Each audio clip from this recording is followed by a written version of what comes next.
စိတ်ချယောဂ depression ပေါ့နော်အဲ့ဒါကိုခံစားနေရတဲ့လူတွေတော်တော်များများကသူတို့ဖြစ်ပြီးခဲ့တဲ့အတိတ်ကအကြောင်းတွေကို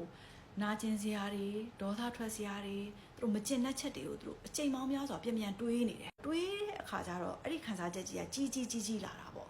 အဲ့ဆိုလိုချင်တာကအတိတ်ဆိုတာဘယ်တော့မှပြန်မရနိုင်တော့ဘူးလေဒါပေမဲ့သူတို့ကအဲ့အတိတ်ကနေမထွက်လာနိုင်ဘူးသူတို့ရဲ့စိတ်က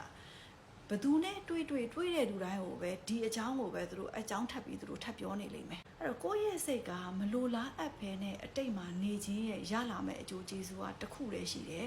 အဲ့ဒါစိတ်ကြယောဂဆိုတဲ့ depression ပဲအဲ့တော့လူတိုင်းကလေလူတိုင်းမှာနာကျင်မှုကရှိတယ်နာကျင်မှုဆိုတဲ့ pain ကအရွယ်နဲ့အမျှအရွယ်တိုင်းမှာသူ့ဟာလေးနဲ့သူတော့လိုအပ်တယ်ခလေးတယောက်ကိုပြုစုပြောထောင်တဲ့အခါမှာဘာနာကျင်မှုမှမရှိဘဲနဲ့အကုန်လုံးအစင်သင့်ပြုစုပြောထောင်ကြည့်အဲ့ဒီကလေးဒီအရွယ်ရောက်လာတဲ့အခါမှာရင်းချက်မှုရှိမှာမဟုတ်ဘူးအဲ့တော့လူတယောက်က